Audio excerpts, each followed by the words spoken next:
Olá, sejam muito bem-vindos ao canal Merak, é uma honra e um privilégio tê-los aqui. Eu sou a Alessane e aqui nesse canal eu falo sobre assuntos relacionados à expansão da consciência, ao desenvolvimento pessoal, espiritual e também sobre lei da atração. E então dá uma olhada no conteúdo para ver se você tem interesse e também para ver se tem afinidade com a minha energia, e se tiver, lembre-se de compartilhar, curtir, deixe seus comentários, se inscreve no canal, ativa o sininho para que você receba a notificação todas as segundas, quartas e sábados, que é quando a gente compartilha vídeo novo. E meu muito obrigada. E gente, hoje no dia que eu tô gravando esse vídeo, que vai provavelmente ser postado na semana que vem, hoje é dia 28 de dezembro. E no dia 25 de dezembro, no dia do Natal, eu testei positivo para o Covid. Então hoje era para eu estar trabalhando no meu emprego normal, aqui no meu emprego oficial, aqui como enfermeira, mas ainda tô em isolamento. Mas tô super bem. Eu já tive Covid quando começou em... Então, assim, só porque eu só tô avisando porque talvez eu tenha uns lapsos de memória maiores do que os de costume e uma tossezinha no meio da gravação. Mas eu já tive Covid, como eu tava dizendo, em março, que eu só soube porque eu testei positivo pro antibodies, anticorpos, e eu fiquei bem mal em março. Eu tive uma infecção respiratória muito aguda, foi bem difícil, assim, fiquei ruim por 4 semanas. Mas dessa vez eu comecei com uma tosse no dia 25, testei positivo, fiquei 2 dias meio que de cama e já tô bem, quase 80% bem. Eu, com essa questão de Covid também, eu pensei que seria uma boa oportunidade para dar continuação aos últimos vídeos que eu falei sobre doença, sobre o livro A Doença como Caminho, e também eu queria falar hoje, mais especificamente, sobre a família, a importância da família nesse contexto de doença, de dificuldade, e o que é primordial, é essencial. E eu lembrei, quando eu tava pensando assim na fala que eu ia compartilhar aqui com vocês, eu lembrei de uma situação de muitos anos. Eu tava grávida do meu filho mais jovem, que tem 18 anos e meio agora, então faz uns 19 anos isso. Eu trabalhava no hospital de cardiologia no Rio Grande do Sul, em Porto Alegre, e eu tive uma paciente, eu trabalhava no andar, e tinha uma paciente que tinha tido vários problemas de saúde, tinha tido derrame, tinha problema de coração muito grave, e ela foi foi internada no hospital e desenganada, né? Os médicos disseram pra família que era muito provável, ela já era uma senhora, já tinha uns 75 anos mais ou menos, não lembro bem, e ela foi desenganada pelos médicos, que ela voltaria a caminhar, que ela voltaria a ter uma vida normal. E ela tinha uma família, assim, com bom poder aquisitivo e muito unida. Então essa família contratou alguns profissionais da enfermagem, alguns técnicos de enfermagem, eu inclusive na época, pra fazer plantão particular durante a noite, porque eles não queriam deixar a senhora, né, a paciente, a familiar, avó, mãe, tia, ela era familiar de muitas identidades. Eles não queriam deixá-la sem assistência ali o tempo inteiro, alguém do lado dela mesmo, caso ela precisasse de algum atendimento mais pronto. E eu fui uma das pessoas convidadas a fazer esses plantões noturnos, mas eu tava grávida, então eu não fiquei por muito tempo. Mas uma coisa muito interessante, assim, aparentemente não tinha muito o que fazer. Essa senhora ainda tava com uma traqueostomia, ela não mobilizava as pernas, ela não caminhava mais. E foi tudo assim meio súbito. Quando ela teve o derrame, ela ficou muito sequelada. Então ela fazia fisioterapia, e a família, às 6 horas da tarde, mais ou menos, no final da tarde, quando todo mundo terminava o dia de trabalho, eles se reuniam no quarto e eles eram muito unidos, e eles incentivavam, eles conversavam com ela, mesmo na época que no começo, quando ela ainda estava comatosa e ela não respondia, eles ficavam insistindo, incentivando. E ela tinha uma neta que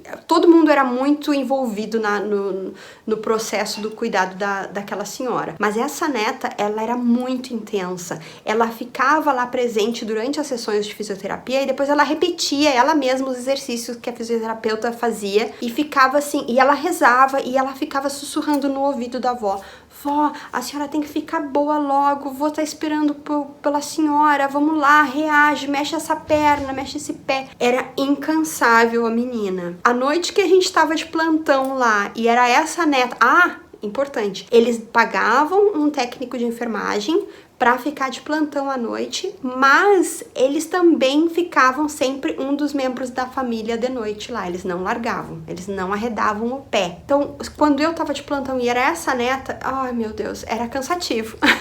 Era cansativo, porque ela queria que a gente ficasse fazendo coisas com a avó dela o tempo inteiro. Vira de lado, faz isso, faz aquilo. E eu pensava assim, nossa, deixa ela descansar um pouco. Mas enfim, ela se recuperou, ela foi pra casa e foi assim uma cura, uma recuperação milagrosa. Ninguém acreditava. Eu não tenho pesquisas científicas para comprovar o que eu vou dizer, mas na minha humilde opinião, o amor, foi o amor. Aquela senhora era tão amada, aquela matriarca era tão amada pelaquela família, que eles não ouviram nenhum prognóstico negativo, eles queriam a cura, e eles fizeram tudo que estava no poder deles, com amor, para ajudá-la. Ótimo, maravilhoso, foi lindo, foi uma lição de vida que eu nunca esqueci, faz 19 anos eu nunca esqueci. Agora vem o lado que talvez seja um pouquinho mais complicado. A família é importante, na minha opinião, né, gente? Eu não tô batendo martelo aqui dizendo verdades. É a minha humilde opinião como pessoa, como profissional da saúde, como uma pessoa que passa pela vida e observa e tenta aprender. Na minha opinião, a família é importante, o amor é imprescindível. Inclusive, eu sempre digo, o tempo cura todas as feridas. Não, o tempo não cura. O tempo faz, inclusive, a ferida às vezes infeccionar e gangrenar, sei lá. O que cura as feridas é o amor, é a maneira como a gente cuida da ferida, como a gente trata a ferida. Só esperar que a ferida vá se curar com o tempo muitas vezes não funciona. Mas voltando, então, eu acredito sim, e no vídeo anterior que eu mencionei sobre a doença como caminho, e eu falei de pessoas que passaram por um câncer e tiveram esse suporte da família, o quão importante é o suporte da família, eu acredito nisso piamente. Porém, gente, às vezes a gente tem que sair do nosso cabeção, a gente tem que sair do ego e ter um certo desapego, porque tem coisas na vida que a gente tem que investir, a gente dá o nosso melhor, mas a gente tem que desapegar, porque quando a gente tá muito conectado com o ego e a gente tá apegado no resultado, a gente quer segurar aquela pessoa ali, a gente quer que aquela pessoa viva, que é muitas vezes o que acontece com as pessoas que têm um câncer em fase terminal e insistem indo para quimioterapia e passam por tanto sacrifício para ter às vezes porque os familiares querem que aquela pessoa tenha aquele restinho de vida, que é uma sobrevida com muita dor e muito sofrimento. Então, às vezes, a gente tem que ter uma visão um pouco mais desapegada, eu acredito, e ver por que a gente quer tanto? Às vezes é a gente que não quer sofrer. E aí a gente não quer que o pai ou a mãe ou o filho, a pessoa da família da gente que tá passando por aquela dor, que ela fique ali mesmo que esteja sofrendo, mas a gente quer que a pessoa esteja ali. Então é muito importante, se nós estivermos nessa posição, nessa situação de enfrentarmos um problema de saúde grave na família, a gente tem que ver o que é melhor para aquela pessoa. E muitas vezes, esse é o recado principal, muitas vezes o que é o melhor para aquela pessoa, às vezes não é o que a gente imagina, é como dar um presente. Quando a gente dá um presente, a gente pensa no que a gente gostaria de ganhar, mas não, a gente deveria ter a empatia e pensar no que o outro quer, no que o outro vai usar e vai usufruir, vai valer a pena para ele. A mensagem de hoje é muito simples. Tenha a empatia. Empatia, a gente diz em inglês, is like being on the other person's shoes. É caminhar com o sapato do outro. Então é sentir onde o calo aperta, né? É a gente perguntar. Se você tem um familiar que tá passando por um problema de saúde, pergunta, você quer ficar um pouco sozinho? Quer descansar? Quer que eu dê um espaço? E eu tive também o meu tio, um dos meus tios, que é também padrinho do meu filho, ele sofreu um acidente muito agressivo há bastante tempo. E ele ficou um tempo internado, uns 3 meses internado no pronto-socorro de Porto Alegre. E eu, na medida do possível, ia lá e visitá-lo, fazia barba, ajudava em tudo que eu podia. E depois que ele saiu do hospital, ele ficou um tempo na minha casa e ele teve uma pneumonia muito agressiva durante o tempo que ele teve internado também. E aí, logo depois, ele voltou, ele ficou na minha casa e ele voltou a fumar. E eu fiquei tão ofendida. E eu lembro, assim, que ele tava fumando escondido de mim. E eu fiquei tão ofendida porque eu pensei assim, eu investi tanto em dinheiro não, em tempo, indo lá, cuidando dele, me esforçando, querendo vê-lo bem, e agora ele passou por tudo isso, teve essa pneumonia tão agressiva e agora tá fumando de novo. Então eu fiquei um pouco decepcionada na época, e aí ele pegou e disse, olha, tá bom, não precisa mais você fazer nada por mim, já deu o que tinha que dar. Com muito carinho. Mas eu não tinha maturidade suficiente. O que eu tava fazendo? Eu doei uma coisa que eu tava esperando um retorno. Então, ele não ter dado o retorno, por exemplo, ele ter voltado a fumar, eu me senti desvalorizada, mas o erro foi meu. Eu dei tendo a expectativa, doei o meu tempo, o meu cuidado, o meu amor, com a expectativa que ele ia retribuir. E aí no momento que eu acreditei, que eu entendi que ele não estava retribuindo, eu me magoei. O que isso significa? Que eu tô conectada com o meu ego, a minha expectativa tá ali dizendo, eu faço isso por você, em troca você tem que fazer isso, isso e isso. Mas às vezes essas coisas, muitas vezes, essas coisas não são faladas, verbalizadas, então a gente só gera expectativa e aí fica bravinha quando a pessoa não atende, não responde à altura. Mas o problema é da gente. O meu tio não me pediu para cuidar dele, ele não me pediu nada, eu fui de livre, espontânea vontade e me doei um pouco do meu tempo, nem foi tanto tempo assim. Mas eu queria o retorno, eu queria o reconhecimento, eu queria que ele dissesse, olha, você cuidou de mim, você é uma boa pessoa. A gente tem que examinar muito bem qual é a nossa motivação, porque geralmente tem uma motivação, inclusive quando a gente faz pelos filhos. A gente muitas vezes cuida, doa, porque a gente quer esse reconhecimento, a gente quer, olha que mãe boa, olha que pessoa legal, que é normal, gente, isso é parte do ser humano, mas o ponto que eu quero chegar é que a gente tem que ter essa consciência e a gente tem que respeitar a vontade e o limite do outro. E já que eu tô falando nessa questão aí da mãe, da expectativa, de botar todas as expectativas ali, querer que a pessoa retribua, né? Tem gente até que fala, inclusive, a gente investe nos filhos, né? Então, eu só queria deixar um recado também para as mães. E isso também eu falo de experiência porque eu já fui muito culpada. Nós, como mães, nós somos incríveis em fazer isso. A gente bota todo o investimento e a gente diz que a gente ama incondicionalmente, mas na realidade a gente tem expectativa. O nosso filho tem que se comportar de uma certa maneira, tem que se vestir de uma certa maneira, tem que ser pra gente o que a gente quer que a sociedade veja. Por exemplo, esse é um exemplo que eu sempre gosto muito de dar. Eu valorizo muito os estudos acadêmicos, foi muito complicado, muito difícil pra mim pra eu ir pra universidade. Eu tinha um sonho desde menina de ir pra universidade porque eu achava que todo mundo que ia pra universidade era super inteligente. Não é verdade. Às vezes tem gente que é bem medíocrezinha na faculdade, então não se iluda. Mas a sociedade nos faz acreditar que é um status legal e tem a sua importância. Eu fiz duas graduações,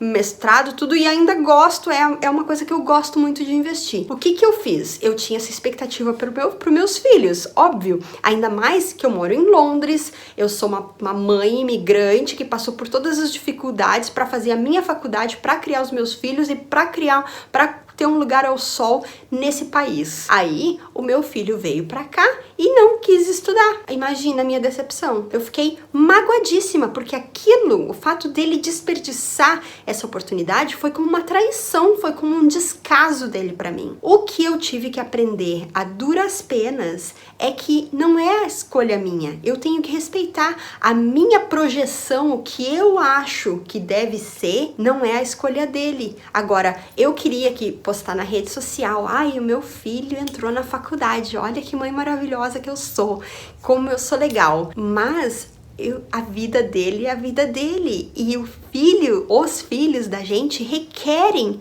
esse desapego. Pensem muito bem, quando a gente diz que o amor é incondicional, será que é incondicional mesmo? Se é incondicional, não importa, a gente aceita qualquer que seja a decisão. Se o seu filho, o seu neto, o seu irmão vem com uma namorada que você não gosta, você tem que respeitar, porque é a escolha dele. Você até pode dar uma dica, assim, de repente, porque às vezes a pessoa tá meio cega, né, em relacionamento e a gente consegue identificar. Mas tem que ser porque você viu algo que talvez esteja atrapalhando a energia, sei lá. Não porque você não gosta, porque você não tá no relacionamento. Inclusive, você tem que sair fora e tentar não dar uma de salvadora, não entrar nessa aí de querer manipular, porque isso é controle, gente, isso é controle. E eu não tô criticando ninguém, isso não é pra ofender ninguém, eu já fiz muito isso. Eu já tive, inclusive, no meio do relacionamento do meu filho, desse meu filho mais velho, com a ex-mulher dele e outras namoradas que ele teve, porque eu pensava que eu era sábia e que eu queria ajudar. Então,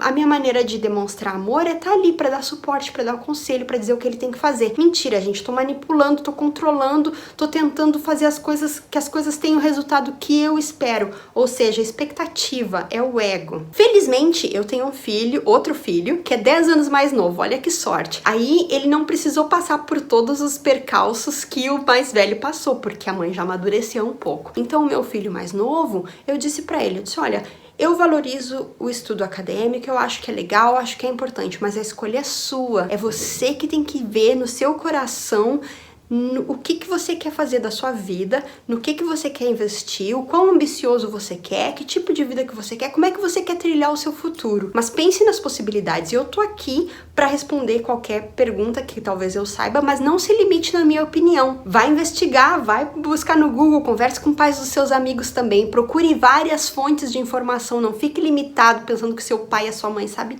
tudo, porque a gente não sabe tudo, gente. Uma família, uma pessoa, ela precisa, um filho, uma filha, ela precisa de inputs, de informação do mundo e de outras pessoas também. Porque nós, só um pai e uma mãe, e no meu caso eu era uma mãe solteira, nós somos uma fonte muito limitada. Por mais conhecimento que eu tenha, a minha experiência ainda é muito limitada em relação ao mundo. Então a gente tem que... O verdadeiro amor incondicional é soltar, é deixar o filho crescer com as experiências do mundo, com as experiências da vida. Voltando à questão da família no âmbito da doença, é a mesma coisa. A gente dá o amor, a gente investe, a gente dá solidariedade, a gente dá empatia, mas a gente presta atenção também no requerimento e nas nossas próprias expectativas. Esse é meu convite de hoje. Tem muito assunto, ficou um vídeo meio longo, mas essa é a minha mensagem de hoje, um pouco em relação à família no âmbito da doença, mas também em relação à família no nosso suporte